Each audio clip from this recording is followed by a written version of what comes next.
our next episode, Pet Peeves in Romance. Now, last time, Tracey, you said that you had quite a few. So without further ado, oh, look at that, just magical poetry. Poof. That was very Poof. good. So you're a poet, you didn't even know it. That's it. That's me.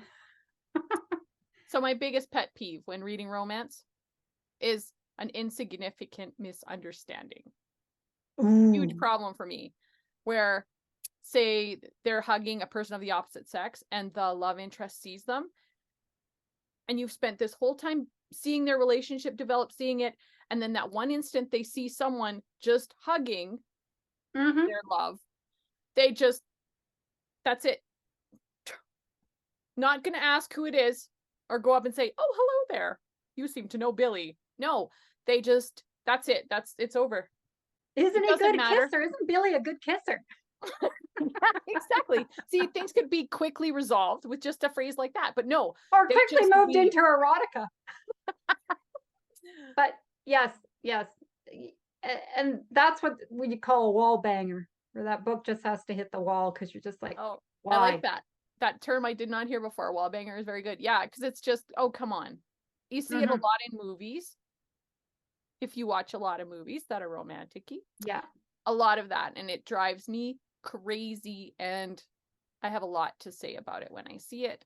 I was actually watching this Netflix show, and I watch it because it's mildly entertaining, which means it won't get me upset and bothered before I drift off to hopefully sleep.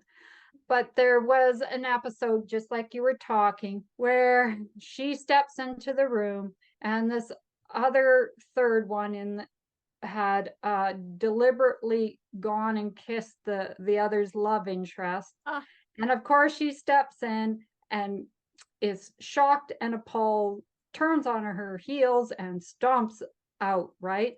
He goes after her to explain, and of course, because of this betrayal, she lets go of the entire relationship. Because you would.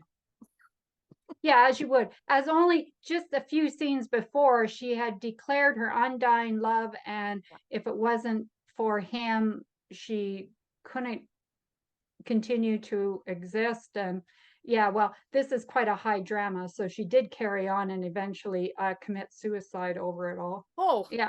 This is a show that doesn't bother you too much? Holy moly. Well, when she did that, that sort of crossed the line. If you're going to be such a drama queen. Yeah. Well, this ties into my next one. I know you haven't really said yours yet, but my next one is the unreasonably extreme reactions to the insignificant misunderstandings. My other pet peeve. They go hand in hand. But yeah, it's like in your calming show that you watch to go to sleep, what happened there. But like they'll hit the airport. Like as soon as they see them hugging, perhaps their niece or cousin, they're like, you know what? That's it. I'm going to the airport. And I would love to know where these people get their money, because last minute flights, they're pretty expensive. Yeah. And wow. And do you think you can get off your job just so easily? And yeah, people understand. I'm sorry, I saw my guy hugging some woman I don't know. So they're like, okay, you know what? Take all the time you need. Yes. Did you need some money to catch a plane? Also, we have a fund, a special fund. Yeah, a special fund for neurotics like you. Yeah. Neurotic airlines. They could have that. It's a good idea.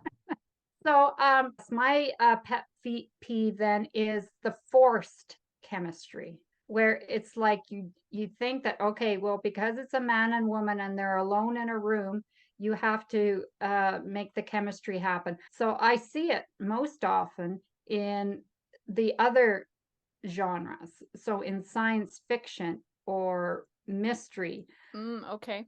And sometimes it's not done very well, even in suspense or intrigue, because, you know, they're not going to suddenly have confessions of love when they're just trying. Maybe if they feel it's going to be life and death, but they're not going to do anything hot and heavy behind the box of dynamite or what have you, right? I mean, I think they've got on the list hierarchy of needs, they've got some more pressing ones going on right then. Yeah, that's right. Those supersede any romantic inclinations, or should. Yeah, they should. They should. I mean, yes. And if they're not, oh boy. Yeah, I oh boy, don't think watch the other out. one should be hooked. I don't think they should be hooking up. You can't see it Yeah. lasting for long. That's a big red flag. If you're behind dynamite and the guy's like, "Hey, baby," then it's like, you know what? I don't think you're right for me. I don't think I need a protector, and I don't think you're going to do it for me. I don't think this is gonna happen. So, my other one is actually kind of different, but then it ties into the problems and why we have these, I think, peeves with romance is they're not complicated enough. They don't, they don't seem full enough. Like the romance is always maybe just a subgenre to something else, which can be fine. But so many of the Harlequin books, for instance, all the category ones, over the years they've become smaller and smaller. 40,000 words, That's so 50,000 small. words is thought to be an acceptable length for a romance. And I remember when super romances were 90 to 100,000 words, and they decreased them down to 65,000. And the line that I'm currently writing for is the longest line with Harlequin at 70,000 words. And I always feel pressed to hit those marks before I get to the end. That's why I often use second chance romances, because then a lot of the backstory has already logically been completed, and I don't have to play that first meeting out again. I miss those long, complicated ones, like the MMK Far Pavilions, where you could have a whole lot going on. You could even have them married in some cases, and doing that married love, marriage of convenience. I was going to ask you if you think, are they shortening the novels because the reader's attention span is shorter, or is the reader's attention span, is it really short? And is it shorter because the books are smaller? Like, I don't know what came first, the chicken or the egg. Well, I was talking about that with my editor, my sort of freelance editor, because I am in the next few months going to publish a historical novel, which is much larger. And I was asking her thoughts about whether or not I should, first of all, shorten the word length, which is right now at 130,000. And she said no, because that's how long it needs to tell the story. And then I said, well, should I be doing something with chapter breaks or scene breaks to make them more palatable to the reader, given that, there is a shorter attention span? So she said, okay, we'll play with that. But at the same time, that's not going to be your market. No, not at all. Nobody's going to pick up that book if they want to read something that afternoon. They're not going to be interested in investing the thought process in a book that's, well, your subject matter or that big of a book, right? Yeah.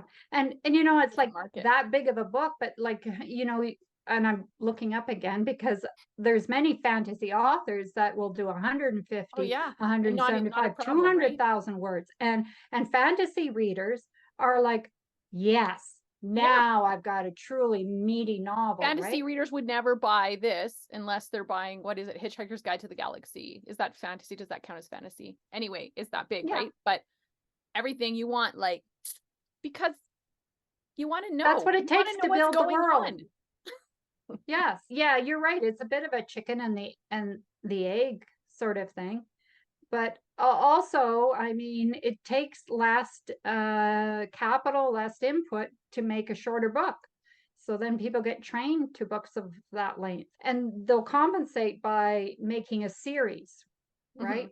They'll deliberately try to break it up and have one character featured in each book. They just don't seem meaty enough. When I was thinking of my pet peeves, a lot of it reflected on not really a peeve with the format as much as a peeve with the books themselves. And I think it's because they don't have the depth. If you have to fit your book into 50,000 words, you cannot possibly have depth to the story.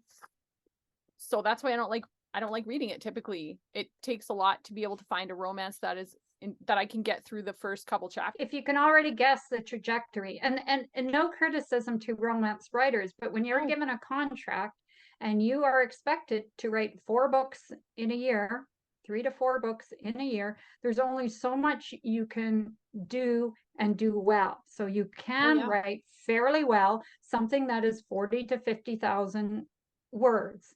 Mhm. But if you are going to build anything with depth, it's going to take 9 months, a year, maybe 2 years, right? Of Yeah. solid work. And then the feeling is, well, you're not going to gain enough back monetarily. We're flooded with lots and lots of love stories and romances. It's very hard to find the gems among them all. Yeah, it is. It So it's is. important that people comment and share their gems and their favorite ones here and there. Wouldn't that be Yes. nice? And then we can just spread it amongst all of the avid readers out there. Yes, because I love book recommendations too. So if Mhm. there is one out there, here we are lamenting these pet peeves.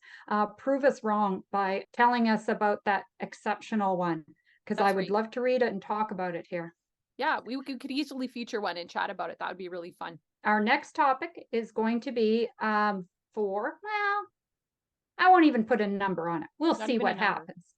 happens. So tips for sizzling chemistry. I might just show up that day and listen to the tips. I might not even know any. Just gonna absorb it. Just kidding. No, I'll think of something. all I'll read right. your mind and steal your ideas. How's that? Yeah, honestly, what is it with this? I don't know. You're Today was a already bit different though. wearing a floral pattern like me, because I put this on at 7:30 this morning. When did you put that on? 8:30. See, I guess See? I was copying you. Yeah, Sorry. you are always forgiven, gal. Thank you so much, gal. Well, I guess I will chitter chat next time. All right. Bye. Bye.